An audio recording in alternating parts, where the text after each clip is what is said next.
Friends, आज के digitised world में जिस तरह से हम डेवलप करते जा रहे हैं, जिस तरह से हमारी वर्किंग्स डेवलप होती जा रही है, जिस तरह से हम ग्रो कर रहे हैं, एक ग्लोबल लेवल पे हमारी रीच बढ़ती जा रही है, तो बैंकिंग जो हमारे जीवन का एक इंटीग्रल पार्ट बनता चला जा रहा है।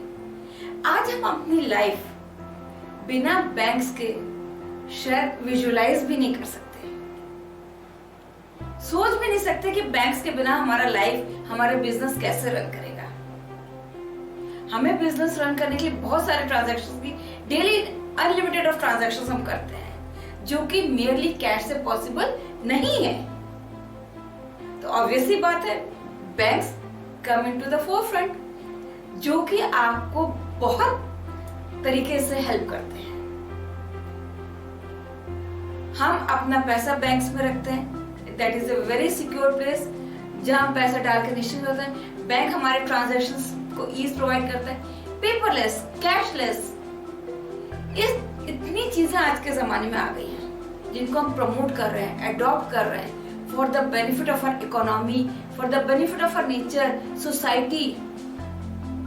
इन सबको प्रमोट करने में बैंक्स बहुत हमारी हेल्प कर रहे हैं, और हम एक बहुत बड़ा सपोर्ट सिस्टम है, जो कि हमें अपने बिजनेस को hassle free, tension free run करने में बहुत ज्यादा हेल्प करते हैं। हम अपने पास से पैसा बैंक में डिपॉजिट कर देते हैं, बैंक हमारा पैसा अपने पास एज ए लायबिलिटी रखता है, यानी कि जो हम पैसा बैंक में डिपॉजिट कर रहे हैं वो हमारे लिए तो एसेट हो गया, क्योंकि हम डिपॉजिट कर रहे हैं, वो हमारा पैसा हमने सेफ जगह पे सिक्योर करके रख दिया।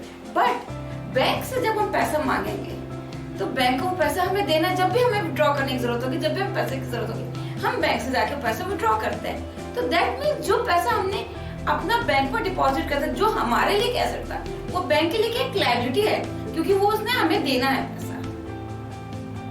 तो इसका मतलब तो शायद ये हो कि जितना पैसा हम बैंक में डिपॉजिट करें, बैंक के पास उतना ही पैसा होना चाहिए। दिस मीन्स जो हमारा अपना खाता है, जो हम अपनी कैश बुक, एक जो हमारी बेसिक बुक्स होती है, उसमें जब हम लिखते हैं, और एक पासबुक जो कि बैंक का एक स्टेटमेंट होता है, हमारा स्टेटमेंट, एक पर्टिकुलर इंडिविजुअल का स्टेटमेंट कि उसका बैंक में कितना पैसा जमा है।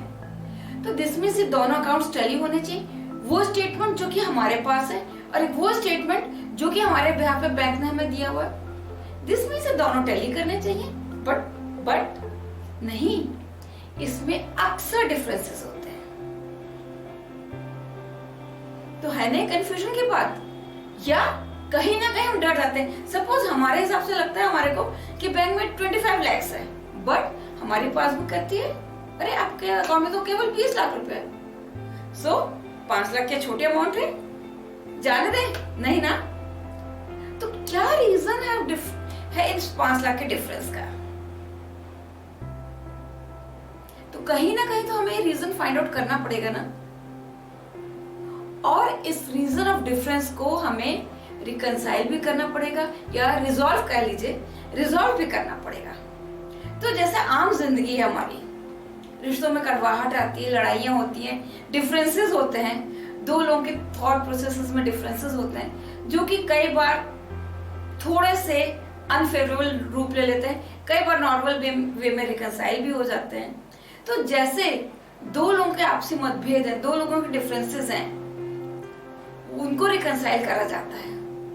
इसी तरह से हम अपने जो ये हमारी कैश बुक और बैंक का जो स्टेटमेंट है, दैट इज आवर पासबुक, उसके जो डिफरेंस को है, हम उसको भी बहुत इजीली रिकंसाइल कर सकते हैं। क्यों? क्योंकि कुछ बेसिक रीजंस होते हैं डिफरेंसेस के, जो कि हम रिकंसाइल कर सकते हैं। सो फ्रेंड्स, मैं Anupama Singhal from national Academy of commerce.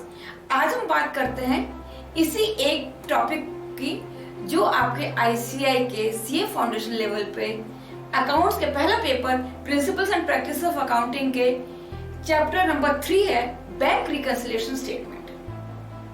दोस्तों, this is a very important topic, जो कि आपका नियरली, अगर हम एनालिसिस लें तो पिछले 4 अटेम्प्ट से इस पे क्वेश्चन हर बार आया है।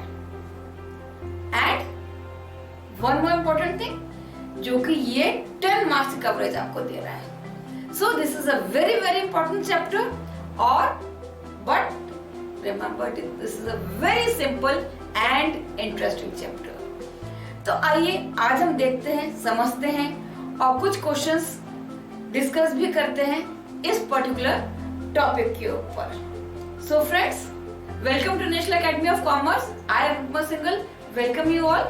Let's begin our topic on bank reconciliation statement. Hello friends, so let's start our journey on bank reconciliation statement. जैसे मैंने अभी आपको बताया था, ये आपके सीए फाउंडेशन कोर्स के paper 1 principles and practice of accounting में चैप्टर 3 है और a very very important but interesting chapter. और सीए फाउंडेशन जो सीपीटी से कन्वर्ट होकर न्यू कोर्स हुआ था सीए फाउंडेशन, उसके अभी 4 अटेम्प्ट्स हुए हैं. May 18, November 18, May 19, November 19 and 5th attempt which was due on May 20, वो कोरोना वायरस कोविड-19 की वजह से कैंसिल हो गया और अब मर्ज हो गया नवंबर 20 के साथ. So our 5th attempt will be November 20. और ये पिछले 4 अटेम्प्ट में कंटिन्यूसली इस चैप्टर से 10 मार्क्स का क्वेश्चन पूछा गया है. इसी वजह से मैंने आपको कहा कि ये चैप्टर बहुत इंपॉर्टेंट है, बट इंपॉर्टेंट से माइंड में प्रेशर मत लीजिएगा, टेंशन मत लीजिए, क्योंकि बहुत सिंपल, बहुत प्यारा, बहुत इंटरेस्टिंग चैप्टर है. तो बीआरएस क्या था, एक ब्रीफ मैंने आपको दिया था कि जब हमारा अपना एक बैंक होता है जिसमें हम अपना ही पैसा डिपॉजिट करते हैं, पर उसका स्टेटमेंट 2 जगह होता है. एक हम अपने पास रखते हैं, एक बैंक हमारे बिहाफ पे मेंटेन करता है स्टेटमेंट. बट इन स्टेटमेंट्स में, इन दोनों स्टेटमेंट्स में डिफरेंस आता है. उस डिफरेंस को रिजॉल्व करना, रिकंसाइल करने को ही हम in short bank reconciliation statement कहते हैं. तो बिफोर अंडरस्टैंडिंग द कंसेप्ट्स कि बैंक रिकंसिलिएशन स्टेटमेंट है क्या, कैसे बनता है और क्या रीजंस इसको बनाने के लिए, इसकी जरूरत क्यों पड़ती है, उसको देखने से पहले आइए हम एक नजर डालते हैं अपने पास्ट 4 इयर्स पेपर्स पे कि वहां पे ये क्वेश्चंस कैसे आए हैं. तो let's move.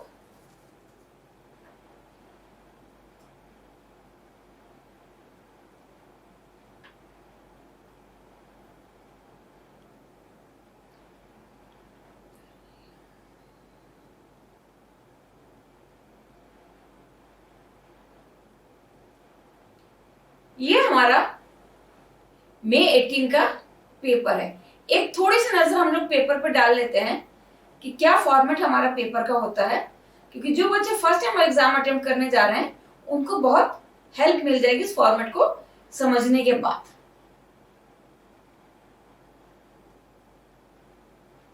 So this is a paper. यहाँ पे आपको रोल नंबर स्टार्टिंग में दिया हुआ है और ये इंस्ट्रक्शंस दिए हैं. इसमें आप देखिए क्वेश्चन नंबर 1 इज कंपल्सरी. क्या कह रहा है? Question number 1 is compulsory. ठीक है.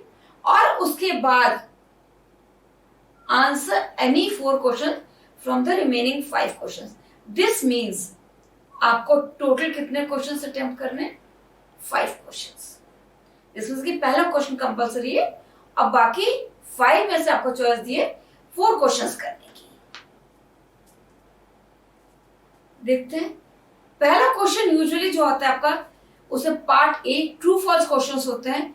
6 दिए होते हैं आपको क्वेश्चंस ऑफ 2 मार्क्स ईच. फिर part B and part C जो कि 4 मार्क्स ईच का होता है. So this was our first question. तो it totals to 20 marks. 6 for objective type question जो आपको ये दिए हुए हैं ट्रू फॉल्स के फॉर्म में. देन 4 मार्क्स से 2 शॉर्ट क्वेश्चन है. इसके बाद आपके पास 5 क्वेश्चन हैं जो कि वेरियस डिविजन उनका दिए, किसी में 2 पार्ट्स हैं, किसी में 3 पार्ट्स हैं. उसी के अकॉर्डिंग आपके मार्क्स होते हैं. तो अब इसमें मई 2018 का ये पेपर है. इसमें हमारा क्वेश्चन नंबर 6A जो है that is related to our today's topic यानी कि बीआरएस से.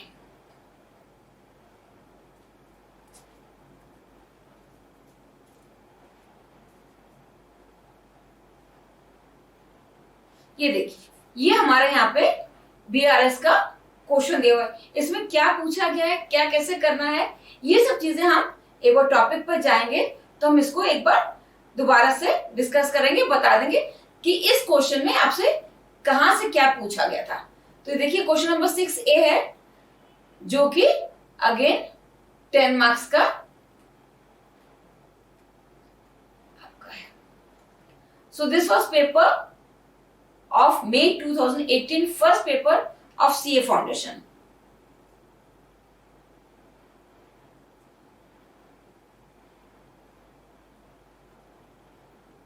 नेक्स्ट हमारा है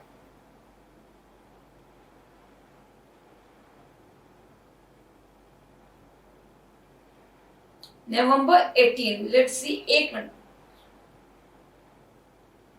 ये November 18, इसमें अगेन आपका जो पेपर आया है, वो क्वेश्चन आया है, वो 10 मार्क्स का है। एक इंपॉर्टेंट पॉइंट और, यहां पे क्वेश्चन नंबर है 4B। पेपर पैटर्न सेम रहेगा आपका। This is the question 4B, see again 10 marks. May 18 10 marks, November 18 10 marks. अब ये जो क्वेश्चन है, prepare a bank reconciliation statement from the following particulars, ये क्वेश्चन आपकी जो आरटीपी दी है इस बार, रिवीजन टेस्ट पेपर जो इंस्टीट्यूट ने रिलीज करे आपके एग्जाम्स के, उसमें भी ये सेम क्वेश्चन दिया हुआ है। Similar question in your RTP, और ये क्वेश्चन नंबर 5 है आरटीपी में। एग्जैक्टली सेम क्वेश्चन, ठीक है। तो ये है, आपने देखा कि ये भी 10 मार्क्स का है। क्वेश्चंस हम लोग अभी कुछ भी डिस्कस नहीं कर रहे हैं, क्वेश्चंस के लिए लोग नेक्स्ट सीरीज में टेकअप करेंगे इन क्वेश्चंस को। तो अभी मैं यहाँ पे केवल आपको दिखा रही हूं कि हर अटेम्प्ट में क्वेश्चन आया है।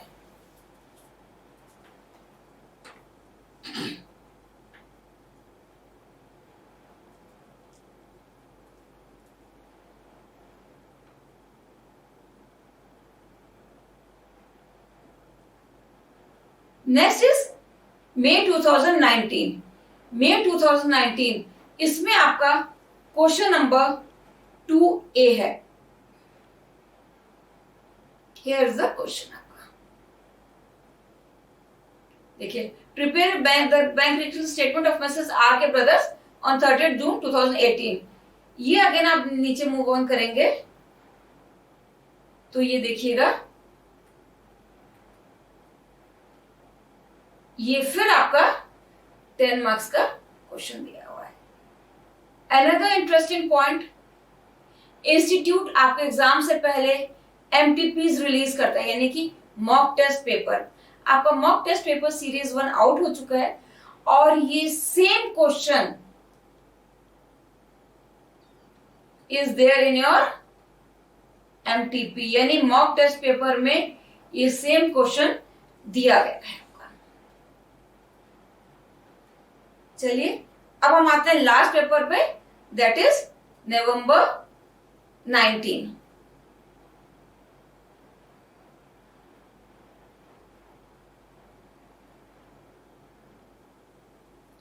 November 19 में again question number 2A is of bank reconciliation. ये देखिए, ये भी आपका बैंक रिकंसिलिएशन का क्वेश्चन है, and again it is for 10 marks. अब आप समझे मैं क्यों कह रही थी कि चैप्टर इंपॉर्टेंट है, क्योंकि कंटिन्यूअसली 4 अटेम्प्ट से सीए फाउंडेशन के 4 अटेम्प्ट में एक क्वेश्चन आ चुका है, और 10 मार्क्स का। बच्चों, कुछ चैप्टर्स ऐसे हैं जिनको आप तैयार कर लोगे, उनसे 10 मार्क्स के क्वेश्चंस आने ही आने हैं। तो वो हम किसी और से में डिस्कस करेंगे, बट ये हमें यहाँ समझ आता है कि ये चैप्टर क्यों इंपॉर्टेंट है। और बिलीव में जो भी क्वेश्चंस आए, कोई बहुत टफ क्वेश्चंस नहीं है। थोड़ी सी प्रैक्टिस, थोड़े से कंसेप्ट क्लैरिटी, और 10 फुल मार्क्स आपके हाथ में। ये तो थी पेपर्स की बात। आइए अब हम समझते हैं कि बैंक रिकंसिलिएशन स्टेटमेंट क्या है और इसको बनाने की जरूरत क्यों पड़ती है, क्या रीजंस ऑफ डिफरेंसेस हैं, और क्या हमें इसको पढ़ते समय, तैयारी करते समय क्या चीज हमें अपने दिमाग में रखनी चाहिए। तो बिगनिंग विद हम पढ़ रहे हैं बैंक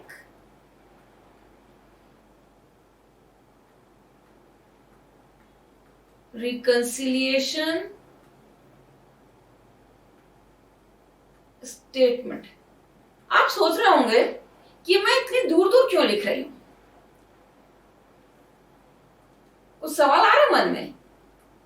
ऑब्वियसली एक पर्टिकुलर वर्ड है उसको हम इतनी दूर दूर क्यों लिखेंगे। तो चलिए हम इन तीनों को पहले इंडिविजुअल एस्पेक्ट में समझते हैं। बैंक, बैंक जैसे कि ICICI bank, Axis bank, Canara bank और and so on the list is unlimited. और इन सबका there is a bankers bank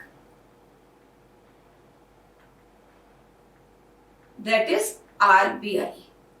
यानी बैंक्स वो जगह, वेरियस बैंक्स हैं आज की डेट में, कुछ प्राइवेट बैंक्स, कुछ गवर्नमेंट बैंक्स, जैसे एसबीआई है। तो हम इन बैंक्स में अपना पैसा सुरक्षित रखते हैं, इन बैंक्स हम के थ्रू वेरियस ट्रांजैक्शंस करते हैं। और बैंक जो है हमारा एक लेजर अकाउंट मेंटेन करती है,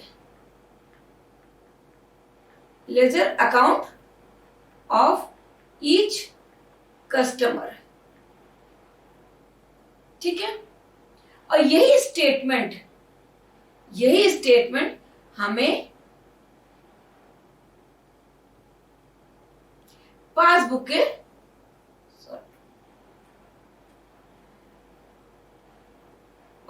के फॉर्म में मिलता है।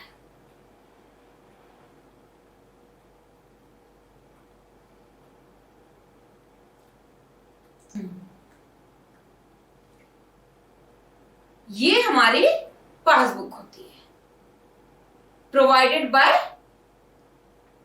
बैंक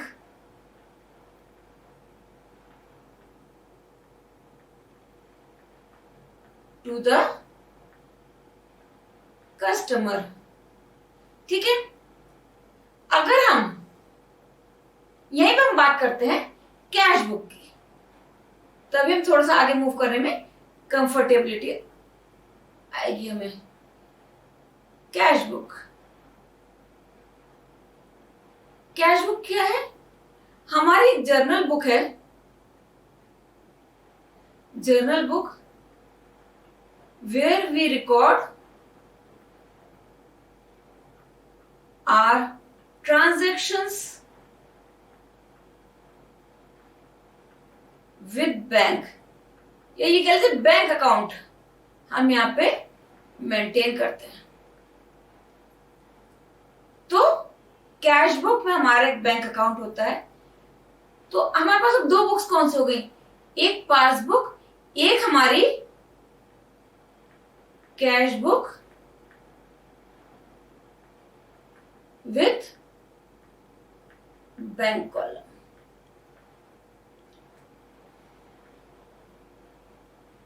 तो एक पासबुक है, एक कैश बुक। पासबुक वो स्टेटमेंट है जो कि बैंक हमारे ब्याह पे अपने पे मेंटेन करता है और हमें वो स्टेटमेंट देता है। कैश बुक वो स्टेटमेंट है जो कि हम अपने यहाँ मेंटेन करते हैं। बट हमें बैंक रिकंसिलिएशन की जरूरत क्यों पड़ रही है? क्यों? क्योंकि ये जो दो बुक्स हैं, इनमें कहीं ना कहीं डिफरेंसेस आ रहे हैं बैलेंस में। ये टैली नहीं हो रही हैं।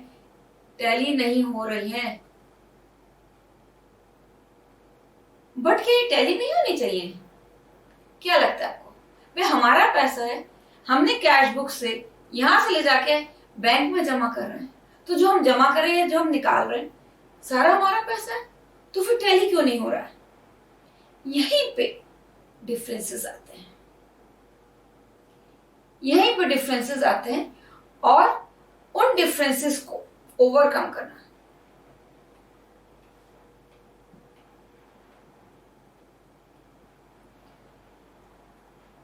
Difference between passbook and cash book need to be resolved. जैसे मैंने पहले भी कहा कि जैसे हमारे आपसी रिश्ते, कई बार जब हम समाज में रह रहे हैं तो कई बार लोगों में मतभेद होते हैं। हम एक रिश्तों को मेंटेन करने के लिए उन डिफरेंसेस को सुलझाते हैं, रिजॉल्व करते हैं, आपस में बातचीत करके अपने मतभेदों को सुलझाते हैं। उसी तरह जब हमारी अपनी दो किताबों में हमारा ही बैंक है, जहां हमारा ही पैसा है, तो दोनों स्टेटमेंट हमारे ही है ना, बट यहाँ हम मेंटेन करें और दूसरी जगह बैंक मेंटेन करे, तो उसमें तो डिफरेंस आ रहा है ना, तो उसको भी हमें रिजॉल्व करना पड़ेगा। तो इसी रिजॉल्व करने को हम कहते हैं रिकंसिलिएशन, इसी को हम कहते हैं रिकंसिलिएशन। तो अगर इसको ऐसे समझे, एक हमारी बात है, एक बैंक की बात है, हम भी सही, बैंक भी सही। पर आज आपको एक बात बताती हूं, हम सही, बैंक सही, पर एक तीसरी बात भी होती है जो सही होती है, और हमें उसी सही बात पे पहुंच के सारे डिफरेंसेस को खत्म करना है, रिकंसाइल। तो यही बात यहाँ भी है, कैश बुक जो मेंटेन कर रहा है कस्टमर भी सही, बैंक पासबुक मेंटेन कर रहा है बैंक भी सही अपनी जगह, बट स्टिल डिफरेंसेस तो है ना। उन डिफरेंसेस को कैसे रिजॉल्व करेंगे? तो जो हमारी तीसरी बात है, जो कि एकदम सही बात है, हमें उस तक पहुंचना है। दोनों को, कस्टमर को और बैंक को, दोनों का नजरिया लेके, कस्टमर की कैश बुक, बैंक की पासबुक, दोनों का नजरिया लेके हमें साथ में चल के उस तीसरे सही बात पे पहुंच जाना है। तो दिस इज रिकंसिलिएशन। तो बैंक रिकंसिलिएशन स्टेटमेंट में हमने बैंक देख लिया, रिकंसिलिएशन देख के रह गया हमारा स्टेटमेंट बेचारा। देखते हैं स्टेटमेंट क्या है। स्टेटमेंट वो है जहां पर हम अपना लिख के एक प्रॉपर फॉर्मेट फॉलो करके रिकंसिलिएशन का स्टेटमेंट बनाते हैं। दिस इज अ फॉर्मेट, हम एक तरीके से कह सकते हैं, जहां पे we try to reconcile the differences in various ways। तो ये बेसिकली एक हमारा स्टेटमेंट है जहां पे हम रिकंसिलिएशन एक प्रोसेस फॉलो करते हैं और हम रिकंसिलिएशन पे अराइव कर जाते हैं, यानी कि वो तीसरी बात जो कि सही बात है वहां पहुंच जाते हैं। तो this statement is very very important. So bank reconciliation statement, जिसको हम शॉर्ट में क्या कहते हैं कॉमन लैंग्वेज में, BRS। तो ये तो एक बात थी बैंक रिकंसिलिएशन स्टेटमेंट की। आई होप आपको बेसिक चीजें क्लियर हो गई होंगी। तो यानी कि हमारे को, अब बात करते हैं बैंक रिकंसिलिएशन स्टेटमेंट बनाने के लिए, इसका मतलब हमें दो चीजों की जरूरत है, दो document, that is a cash book and passbook. दो important documents, cash book and passbook. चलिए अब आगे बढ़ते हुए हम देखते हैं कि कैसे क्या चीज हमारी मूव ऑन होती है इसमें।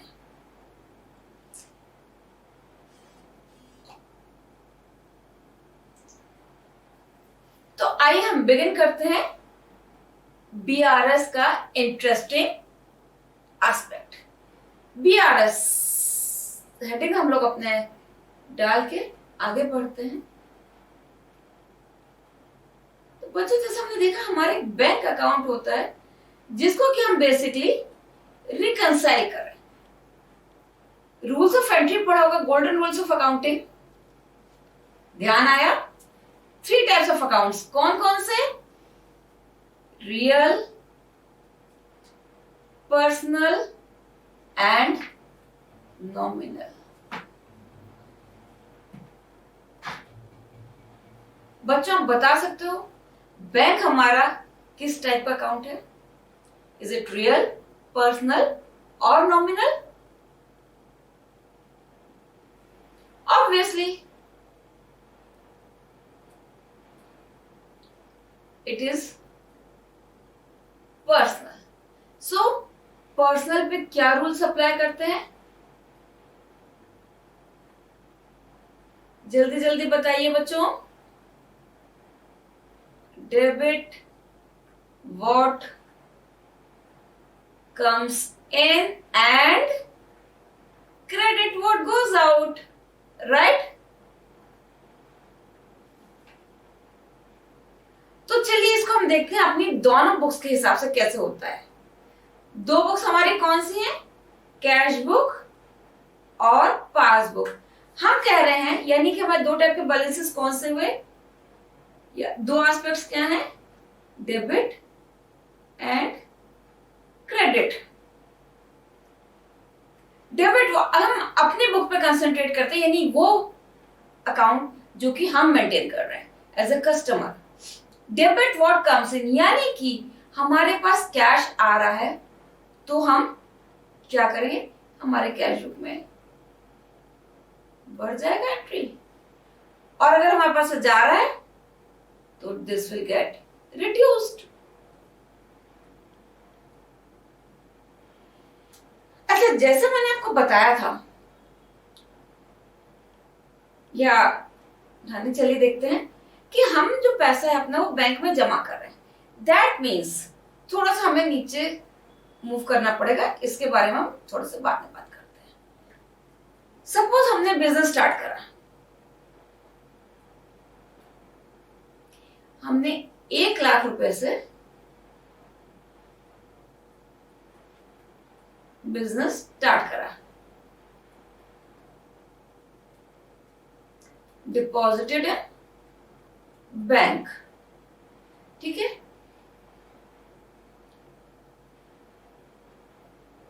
ये बिजनेस है और ये बैंक है। बैंक ने डिपॉजिट कर दिया हमने 1 लाख रुपीज। तो ये हमारा क्या हुआ? ये हमारी लायबिलिटी की एसेट हुई, ये हमारी संपत्ति है। ऑब्वियसली ये हमारे लिए एक एसेट है, बट बैंक के लिए क्या हो गई? लायबिलिटी हो गई, क्योंकि ये 1 लाख रुपया जो है वो बैंक ने हमारे बिहाफ पे अपने पास रखा है। यानी कि जब भी हमें इस 1 लाख रुपए से कुछ भी अमाउंट की जरूरत होगी तो हम बैंक जाके उस पैसे को निकाल सकते हैं, या various online mode of transaction के थ्रू हम इसमें से पेमेंट्स किसी को भी ट्रांसफर कर सकते हैं। दिस मीन्स ये 1 लाख रुपया बैंक के पास हमारी संपत्ति के तौर पे रखा हुआ है। दिस मीन्स ये बैंक के लिए क्या हो गई? लायबिलिटी हो गई। तो एसेट हमेशा डेबिट बैलेंस होता है और लायबिलिटीज आर क्रेडिट। ये आपको ध्यान है, एसेट्स आर ऑलवेज डेबिटेड और लायबिलिटीज आपकी क्रेडिट रहती हैं। चलिए, अगर इतनी चीज समझ आई है तो हम लोग थोड़ा सा इसमें आ जाते हैं ऊपर। अभी जैसे मैंने बताया था, बैंक आपका एक पर्सनल अकाउंट है। Bank being a personal account, इस पर रूल क्या अप्लाई होता है? Debit what comes in and credit what goes out. तो अब जब हमारे डेबिट होगा, दिस मीन्स हमारे बैलेंस बढ़ रहा है, पर क्रेडिट मीन्स जो चला जा रहा है, हमारे पास पैसा जा रहा है तो हमारा बैलेंस तो कम हो जाएगा ना। बट रिमेंबर, जैसा कि मैंने यहां पे आपको दिखाया है, हमारा एसेट बैंक की लायबिलिटी, हमारा एसेट और बैंक की liability, this means cash book और पासबुक में एक इनवर्स रिलेशन है,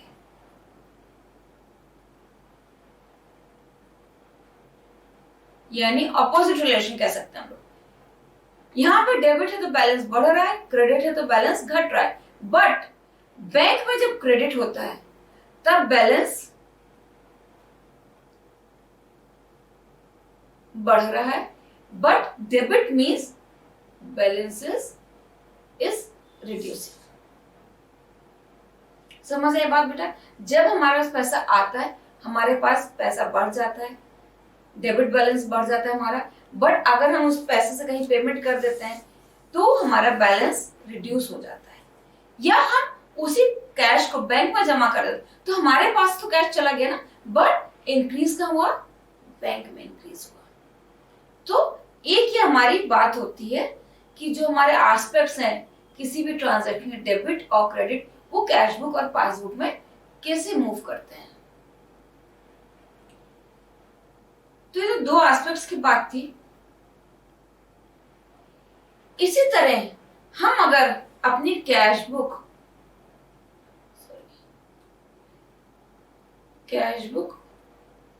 और पासबुक को दोबारा लें और यहां बात करते हैं डेबिट बैलेंस और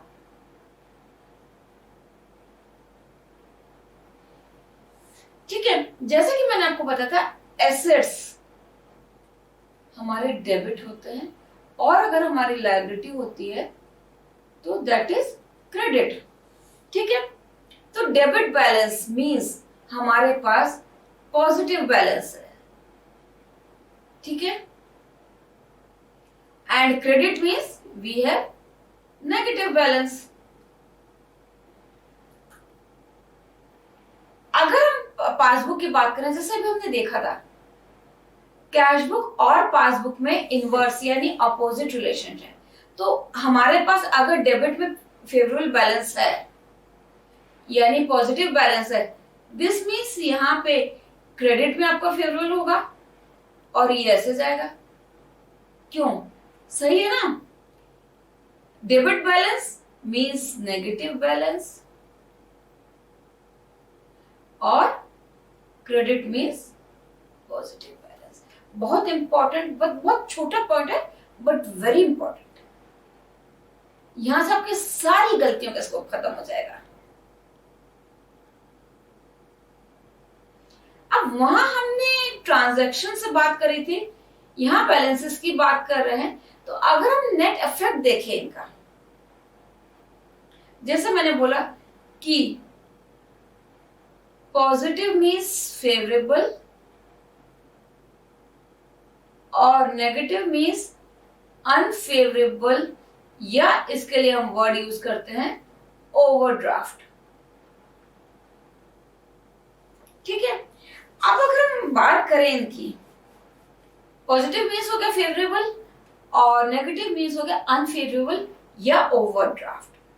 तो अगर हम इनको ट्रांजैक्शन से उसमें एस्पेक्ट में देखें और एक मैं आपको क्रक्स पॉइंट दूं जिससे आपके बीआरए से क्वेश्चंस गलत होने का सवाल ही नहीं होगा, तो वो क्रक्स पॉइंट क्या है? चलिए इसको हम लोग इस तरीके से करते हैं। यहां पे लिखते हैं हम पॉजिटिव यानी कि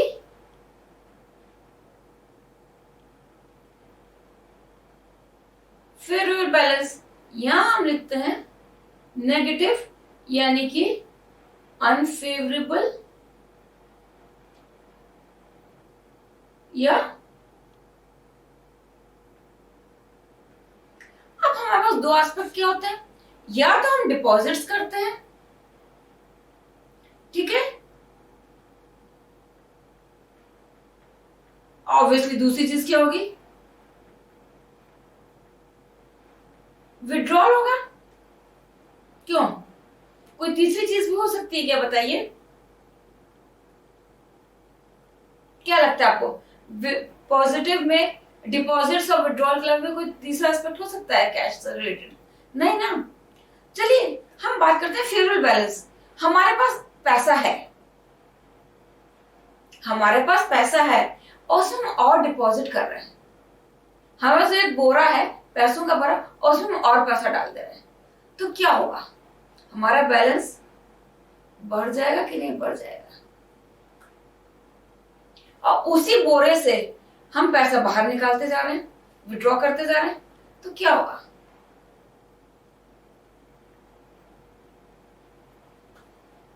सही है कि गलत है? क्या लग रहा है आपको? ये तो बहुत सिंपल सी चीज थी भाई, हमारे पास पैसा हम डालेंगे तो हमारी गट्ठर और बड़ा होगा, अगर हम निकालेंगे तो हमारा गट्ठर छोटा होता चला जाएगा। बट अनफेवरेबल बैलेंस में क्या होगा भाई? चलिए कुछ एग्जांपल लेते हैं। हमारे पास 1000 रुपीज था यहाँ पे नेगेटिव में बैलेंस, और यहां पे हमने डिपॉजिट कर दिया 500 रुपीज, तो हमारे ये नेगेटिव बैलेंस कितना रह गया? 500 रुपीज।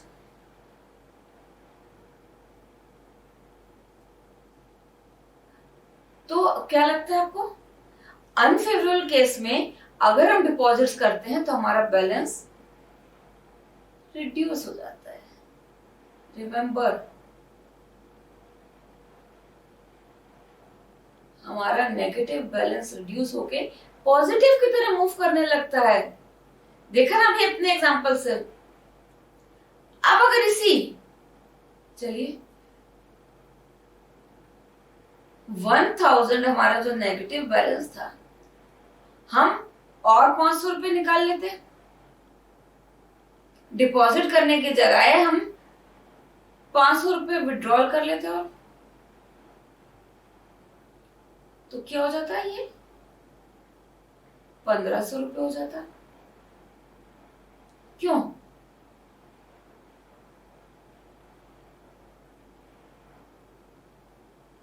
बोलिए, 1500 रुपए हो जाता। दिस मीन्स विड्रॉल से हमारा जो अनफेवरेबल बैलेंस है वो और बढ़ता जा रहा है।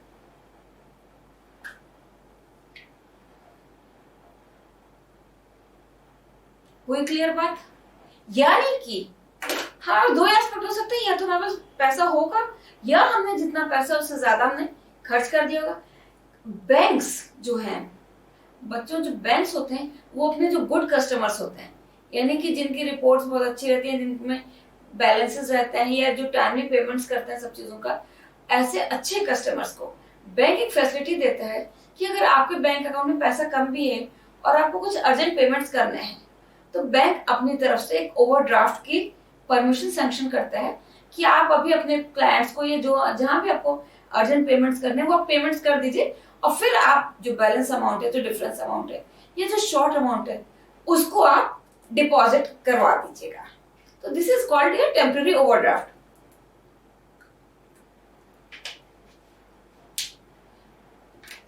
तो यही ओवरड्राफ्ट है। इसमें अगर हमने हमारा ऑलरेडी नेगेटिव बैलेंस है, इससे हम और पैसा निकालेंगे तो ऑब्वियसली बात हमारी अनफेवरेबल बैलेंस तो और बढ़ जाएगा ना। पर अगर हम उस अनफेवरेबल बैलेंस में हमने मान लीजिए 1000 रुपए निकाला था, हमने 500 रुपए डिपॉजिट कर दिया, तो हमारे 500 रुपए से नेगेटिविटी कम हो गई ना। तो ये जो मैंने अभी एस्पेक्ट आपको दिया है, तो ध्यान रखिएगा, ये एस्पेक्ट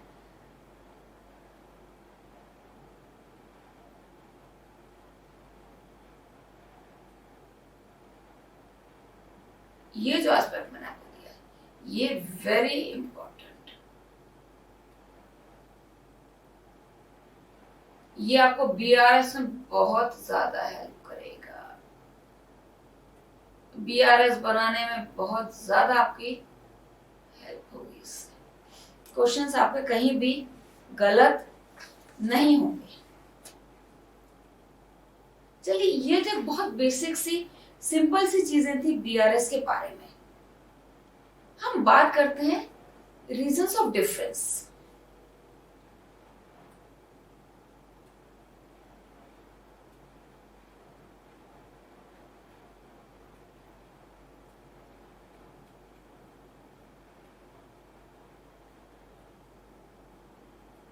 इसको हम बांट सकते हैं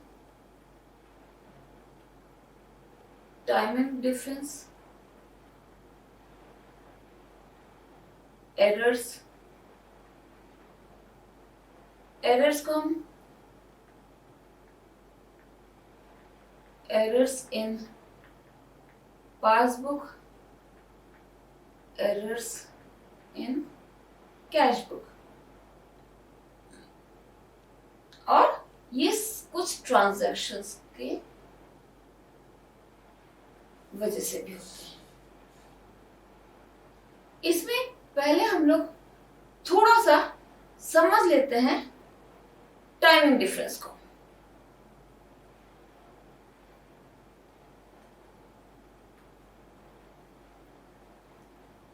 एक सिंपल से एग्जांपल से लेते हैं, ठीक है। सपोज हम बात करते हैं डिपॉजिट्स की और विड्रॉल्स की।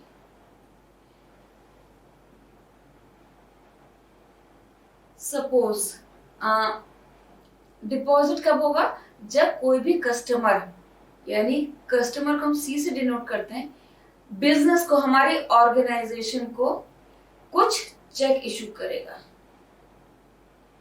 यानी सी जो डिनोट करता है कस्टमर, उसने हमारे बिजनेस को कोई चेक दिया, वो चेक हम कहां डिपॉजिट करेंगे? डिपॉजिटेड इन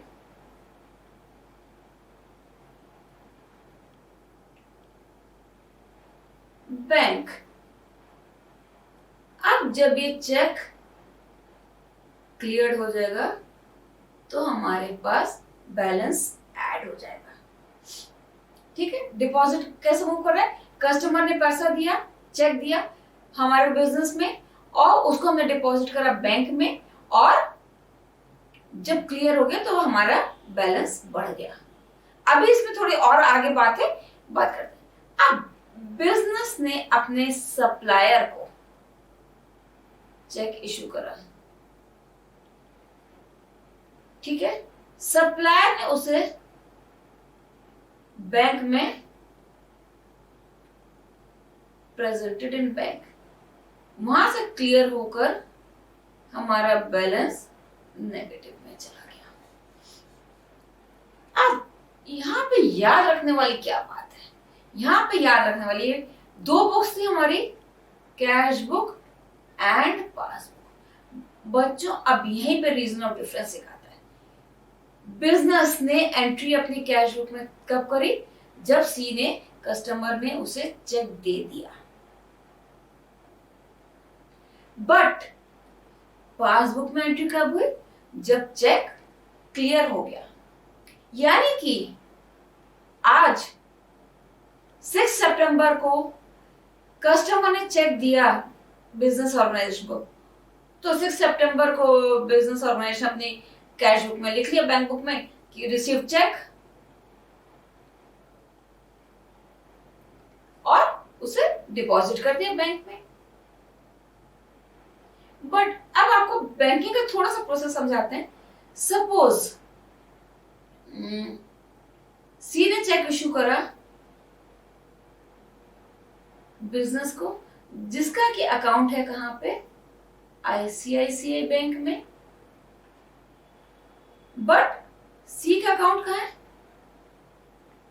एक्सिस बैंक में। तो बी जो है चेक कहां डिपॉजिट करेगा?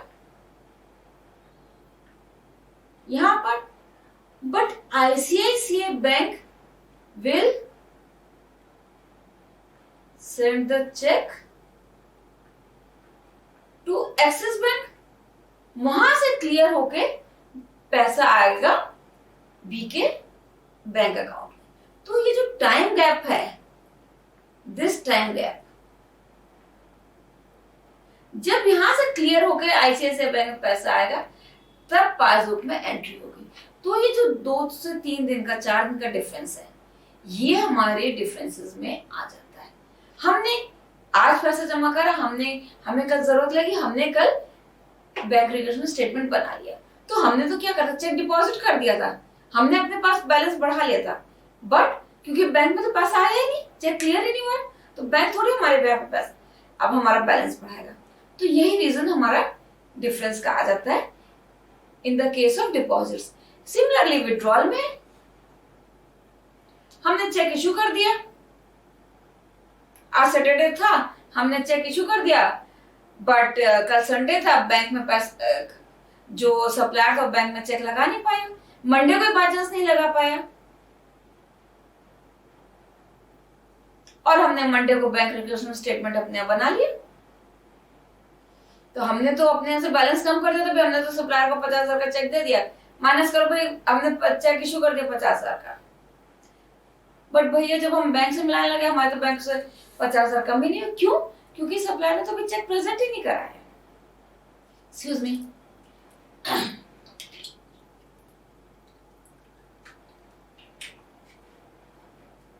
तो जब उसने बैंक में चेक लगाया ही नहीं तो भैया तो पैसा कैसे कटेगा? तो ये कुछ एक रीजंस थे टाइमिंग डिफरेंस की वजह से। इसमें से और भी रीजंस हो सकते हैं कुछ टाइमिंग डिफरेंसेस की। मैंने एक बहुत बेसिक एग्जांपल आपको दिया। दूसरी बात पे हम आते हैं जो कि एरर्स इन पासबुक या errors in cash book. Suppose मैं अनुपमा सिंघल, किसी ने अनुपमा सिंघल नाम के किसी भी और पर्सन के अकाउंट में पैसा जमा कराया, बट बैंक से गलती हो गई। अब आप कहेंगे गलती कैसे? बैंक तो अकाउंट नंबर से बात करता है ना। अरे भैया कभी गलती हो जाती है, बैंक से गलती होगी, उन्होंने उस अनुपमा सिंघल में ना डाल के वो पैसा मेरे अकाउंट में डाल दिया। मेरे तो मजा आ गई, मैं भी सोचे मैं तो कहीं जमा करे नहीं, पैसे कैसे आ गए, बट हो गई गलती। ये गलती किसने करी? ये गलती बैंक वालों से हो गई, पासबुक में हो गई गलती। हालांकि तो रेक्टिफाई तो हो जाएगी, पैसा जिसका था उस पर्सन के खाते में चला जाएगा, बट ये एरर इन पासबुक हो गया। सिमिलरली कुछ एरर्स हम अपने कैश बुक में भी कर जाते हैं। कहीं टोटलिंग मिस्टेक्स हो गई, कहीं कैरी फॉरवर्ड मिस्टेक्स हो गई, XYZ बहुत मिस्टेक्स होती हैं जो कि हमारे कैश बुक में भी हो जाती हैं। कभी हमने एक पेज से दूसरे पेज में टोटल है वो कैरी ओवर करने में गलती हो जाती है, कभी कुछ और गलती हो जाती है, तो अनटिल नंबर ऑफ मिस्टेक्स हैं जो कि हमारे कैश बुक में भी हो जाती हैं। तो ये भी एक रीजन होता है जिनको वैसे हमारे बैंक बैलेंसेस में डिफरेंस आता है। एक तीसरा एस्पेक्ट था जो कि हमारा ट्रांजैक्शन से। देखिए जब हम बैंक अकाउंट्स रखते हैं अपने, तो बैंक को कई बार हम स्टैंडिंग इंस्ट्रक्शंस देते हैं कि जो हमारे मंथली सब्सक्रिप्शंस हैं या क्वार्टरली हैं या ईयरली हैं, उनका पेमेंट, जैसे LIC पॉलिसीज के पेमेंट्स हैं या कुछ और सब्सक्रिप्शंस हमारे, वो बैंक डायरेक्टली पे कर दे। सिमिलरली आज की डेट में शेयर्स, डिबेंचर्स, जिसके भी हम होल्डर्स हैं, वो कंपनीज हमारा इंटरेस्ट या डिविडेंड्स डायरेक्टली हमारे बैंक अकाउंट्स में डिपॉजिट करने लगी हैं। या हमने हमारा कहीं पे हाउस प्रॉपर्टी है, उसमें टेनेंट्स रहते हैं, तो डायरेक्टली हमारे बैंक अकाउंट में पैसा जमा कर देते हैं। बैंक भी अपने लेवल पे कुछ हमारे को सर्विसेज प्रोवाइड करने के लिए चार्जेस काटता है। कुछ हमारा बैंक में पैसा है तो हमें उस पर इंटरेस्ट भी मिलता है।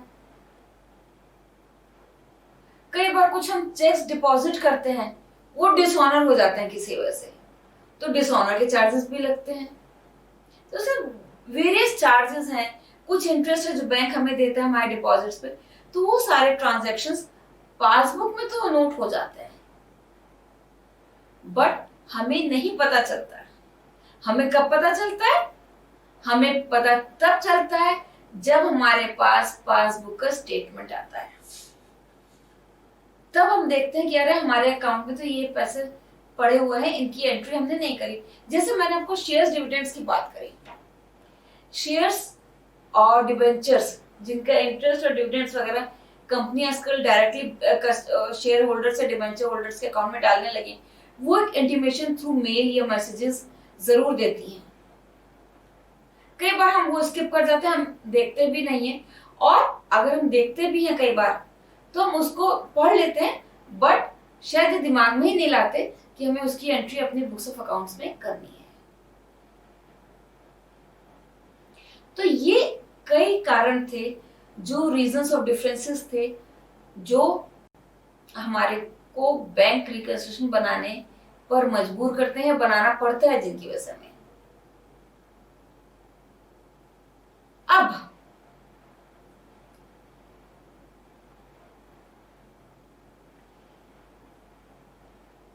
हमारे पास दो वेज हैं, two ways of preparing BRS. एक कैश बुक के थ्रू नॉर्मल जैसे होती है, और एक थ्रू, ये इसे हम लिख दें अनअमेंडेड कैश बुक या amended cash book. Amended cash book बच्चों वो होती है जहां पर हम अपनी एरर्स इन कैश बुक को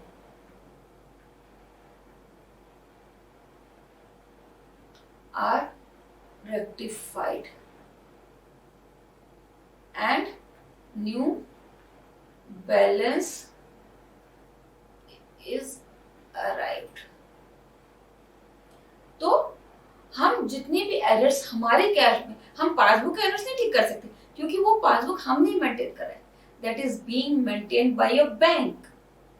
ठीक है, तो हम अपनी बुक्स में, अपनी बुक्स ऑफ अकाउंट्स में जो भी गलतियां हैं उनको हम रेक्टिफाई करके एक फ्रेश कैश बुक बैलेंस से बैंक बैलेंस पे अराइव करते हैं, और फिर हम अपनी इस अमेंडेड कैश बुक के थ्रू जो नया बैलेंस आता है उससे हम रेक्टिफिकेशन एंट्रीज या बैंक रिकंसिलिएशन स्टेटमेंट प्रिपेयर करते हैं। अब मैं आपको प्रैक्टिकली बताती हूं। हमारे पास कैश बुक है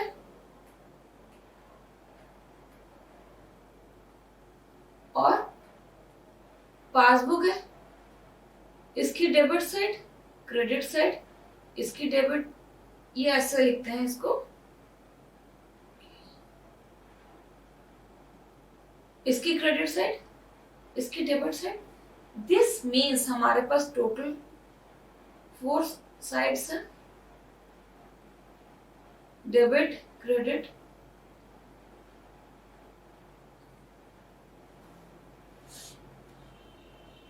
या अगर मैं आपको लिख के दिखाती हूँ, amount debited by us that is cash book, not debited by bank that is passbook, amount credited by us that is cash book, not, sorry यहां मैंने गलत लिख दिया, नॉट, क्योंकि रिवर्सल एस्पेक्ट होता है, ये ध्यान है।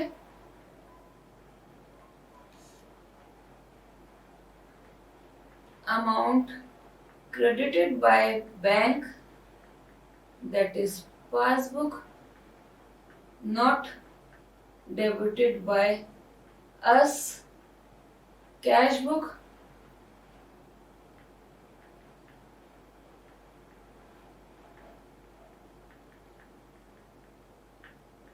passbook not, है ना सिंपल 4 स्टेटमेंट है। हमने डेबिट करा है अपने कैश बुक में, बट बैंक ने क्रेडिट नहीं करा है, हमने क्रेडिट कर दिया बट बैंक ने डेबिट नहीं कर रहा है, या बैंक ने क्रेडिट कर दिया बट हमने डेबिट नहीं करा है, और डेबिट कर दिया बैंक ने पर हमने क्रेडिट नहीं करा है। सपोज यहाँ पे बैलेंस एस, मैं एकदम सिंपल एस्पेक्ट बता रही हूं, यहां करना क्या है, the crux over here is not, क्या क्रक्स है, not, यानी कि जो नहीं करा है वो कर दें। तो यहां पे हम जो भी यहाँ पे फिगर्स होंगी उनको हम क्रेडिट करेंगे हम, ठीक है।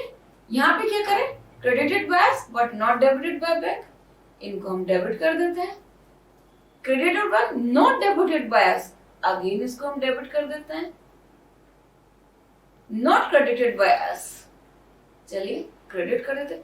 मैं एक बहुत बेसिक सिंपल तरीके का बता रही हूं, इसमें हम कई तरीके से बना सकते हैं। Balance as per passbook,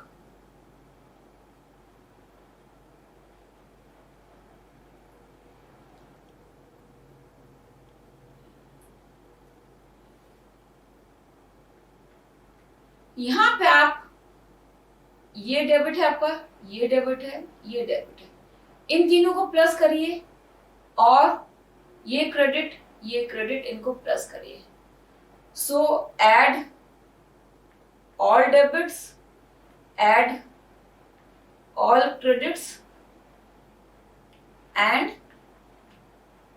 find the difference, that will be your balance as per passbook. और जो भी आएगा एंड रिवर्स इट, यानी इफ डेबिट कम्स तो ये आपका क्रेडिट होगा, अगर यहाँ पे क्रेडिट बैलेंस आता है then it will be the debit balance.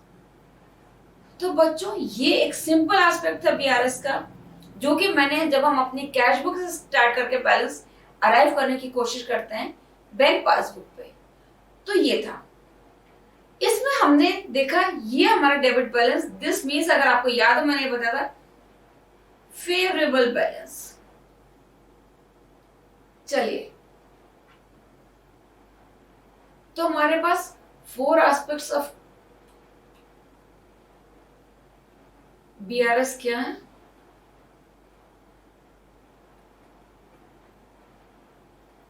जो कि हमारा स्टार्टिंग पॉइंट आएगा favourable balance as per cash book,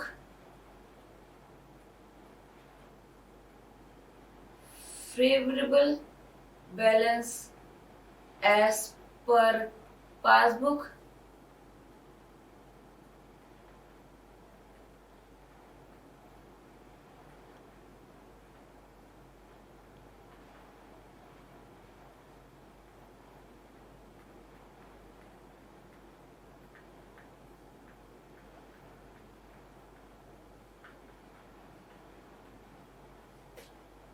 चार एस्पेक्ट्स, यानी आपको 4 एंगल से बीआरएस बनाना पड़ेगा। बहुत टफ है ना? नहीं, अब इसमें एक चीज मैं आपको और बताती हूँ। Favourable balance as per passbook, इसको हम ये है अनफेवरेबल बैलेंस, यानी कि इसका अपोजिट, और ये कैश बुक का अपोजिट पासबुक, ये दोनों एकदम सेम तरीके से मूव करते हैं। यानी कि जो डेबिट करना है वो डेबिट करना है, जो क्रेडिट करना है क्रेडिट करना है, या प्लस माइनस इसमें जो है सेम तरीके से। और ये दो एस्पेक्ट्स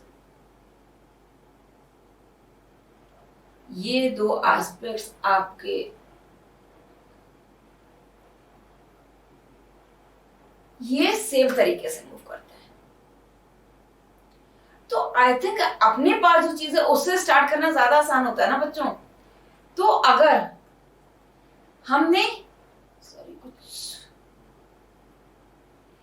इस एस्पेक्ट को समझ लें और एक हम इस एस्पेक्ट को समझ लें, तो हम ये दोनों एस्पेक्ट तो कर ही सकते हैं कंफर्टेबली।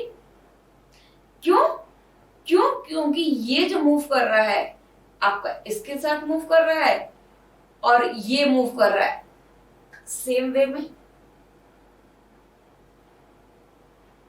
आपके स्टडी मैट में पेज नंबर 3.14 पे एक चार्ट दिया है कि इन चारों केसेस में 1 2 3 4 इन चारों केसेस में क्या क्या ट्रांजैक्शंस बीआरएस के केस में ऐड होंगे और सब्ट्रैक्ट होंगे। तो आप जब उस चार्ट को पढ़िएगा ना तो देखिएगा ये जो मैंने आपको पॉइंट बताया है ये आपको साफ साफ वहां नजर आएगा। ठीक है, तो आइए हम देखते हैं पेज नंबर 3.14।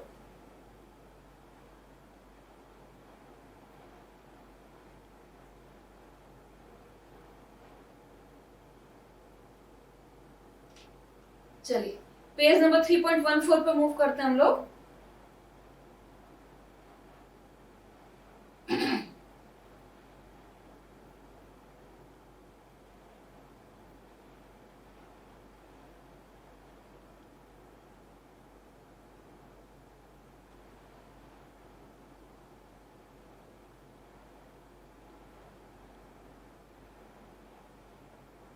ये देखिए मैंने आपको बताया favourable balance as per cash book कैसे मूव करता है, unfavourable balance as per passbook तरीके से। इसमें देखिए जैसे मैंने आपको बताया था favourable balance as per cash book, ये देखिए दिखाई दे रहा है आपको, और ये दोनों एस्पेक्ट एक से। देखिए check deposited but not cleared, जब हम अपनी कैश बुक से स्टार्टिंग पॉइंट करते हैं जिसका मैंने आपको एग्जांपल दिया था, वहां पे जो हमने चेक्स डिपॉजिट करे थे वो जमा कर दिए थे बट उनका पैसा भी हमारे खाते में नहीं आया है, वो हमने सब्ट्रैक्ट करे और वो अनफेवरेबल में भी सेम चीज करी। तो चलिए एक बार दोबारा देखते हैं इस एस्पेक्ट को। Check deposited but not cleared, यानी कि वो चेक जो मेरे को मिला वो मैंने बैंक में डिपॉजिट कर दिया, तो मैंने अपना बैलेंस क्या कर बढ़ा दिया। ऑब्वियसली बात मेरे पास पैसा आया, मैंने अपने खाते में पैसा, बट वो बैंक में अभी जब मैंने रिकंसिलिएशन स्टेटमेंट बनाया उस दिन तक वो चेक क्लियर नहीं हुआ था, यानी कि मेरे खाते में जिस भी कस्टमर से पैसा आना था वो अभी नहीं आया है, तो मैंने जो बढ़ा दिया था उसको घटा दिया। ध्यान आपको मैंने कहा था क्रक्स पॉइंट क्या है, नॉट। तो जब क्लियर ही नहीं हुआ तो हम भी घटा दें उसे। तो देखा ये दोनों केस में आपके सिमिलर मूव कर रहे हैं। ठीक है, नेक्स्ट देखिए cheque issued but not presented to bank. Cheque issued मतलब वो मैंने किसी पार्टी को पेमेंट कर दिया, तो अब ऐसे बात है भाई मैंने पैसा दे दिया, चलो भाई कम कर देते हैं, बट मैंने फिर रिकंसिलिएशन बनाना शुरू करा, बट पता चला भैया अभी तो मेरे बैंक से पैसा कटा ही नहीं है। नहीं कटा तो मैं भी अपना बैलेंस बढ़ा देती हूँ, अगेन नॉट, तो ये ऐड कर दिया, ये ऐड कर दिया।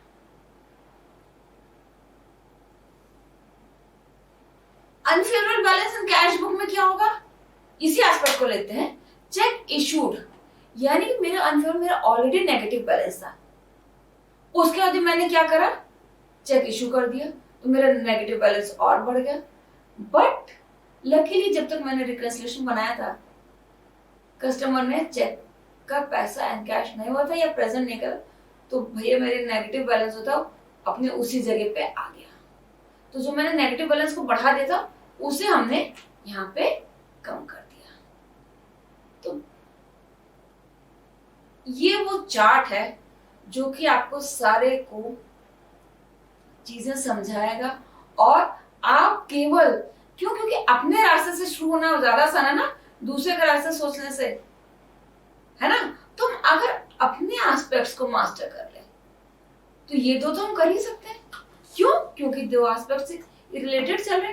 Favourable balance as per cash book completely relates to unfavourable balance as per passbook, और unfavourable balance as per cash book relates to favourable balance as passbook. सो ये चार्ट बच्चों बहुत ध्यान से पढ़िए, इसको मगअप करने की जरूरत नहीं है, रटने की जरूरत नहीं है, समझिए। एक्सपेंसेस हैं, जब हम फेवरेबल बैलेंस की बात करते हैं तो हमारे पास पैसा है, तो ऑब्वियस सी बात है हम जब एक्सपेंसेस पे करते हैं तो कम कर देते हैं अपने पास से बैलेंस, करेंगे ना।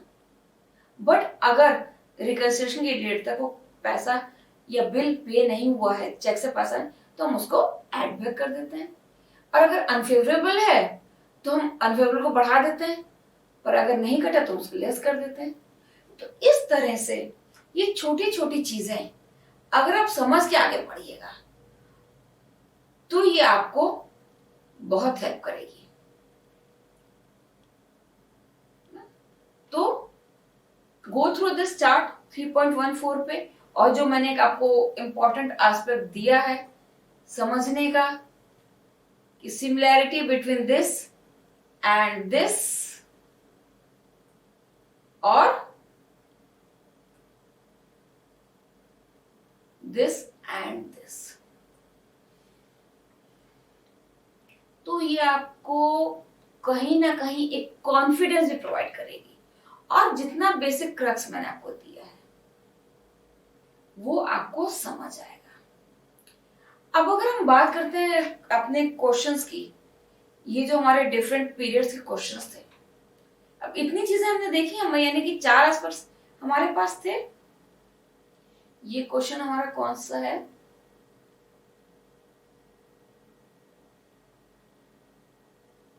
दिस इज नवंबर 2019। चलिए हम रिवर्स केस में चलते हैं। नवंबर 2019, इस केस में जो हमारा क्वेश्चन है 2A, सॉरी,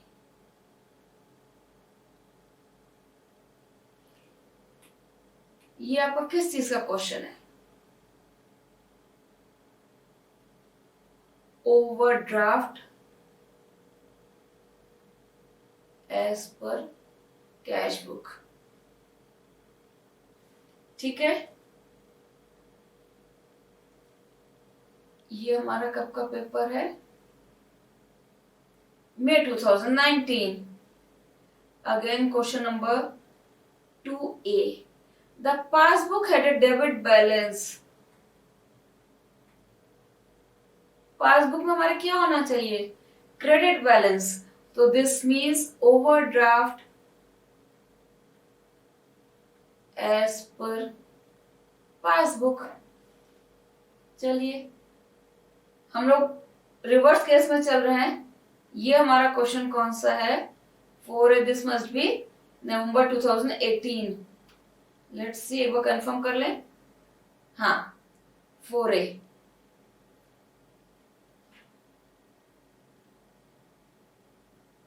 सॉरी, 4B। ये मैंने आपको बताया था आरटीपी। ये आपका debit balance as per cash book, यानी कि favourable balance as per cash book. ठीक है, फर्स्ट अटेम्प्ट हमारा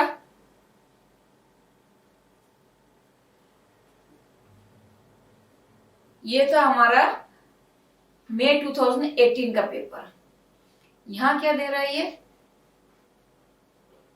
यहां तो लिख ही रहा है बैंक पासबुक, ओवरड्राफ्ट। यानी कि 2 क्वेश्चन हमारे 4 साल में से 2 question overdraft as per passbook से आए। तो बच्चों, that was all for today. आपको कहीं भी कंसेप्चुअल क्लैरिटी में कोई डाउट हो या जो मैंने पढ़ा है उसमें कहीं कोई कंफ्यूजन हो तो आप प्लीज मेरे को कॉल करिए या व्हाट्सएप करिए। मेरा नंबर स्क्रीन पर बराबर डिस्प्ले हो रहा है। फिर मैं आपको एक बार बता दे रही हूँ, 9506554198। You can call me at that number या व्हाट्सएप में ऑन द सेम नंबर। तो मैं आपकी क्वेरीज को सॉल्व करने की पूरी कोशिश करूंगी। और बीआरएस पे हम रिलेटेड ट्रू फॉल्स और ये जो आपके इस टाइप के क्वेश्चंस है, फुल क्वेश्चंस है, उनको जरूर डिस्कस करेंगे। So you can get full confidence in BRS और 10 मार्क्स आप फुली सिक्योर कर सके। सो बच्चों, best of luck, keep healthy, keep safe, study hard and come out with flying colours. So next time मिलते हैं बीआरएस के questions के साथ। और आप प्लीज अपने जो भी डाउट्स हो और क्वेरीज हो जरूर शेयर करिए मेरे साथ। I am there to support you and I am there with you. Thank you very much.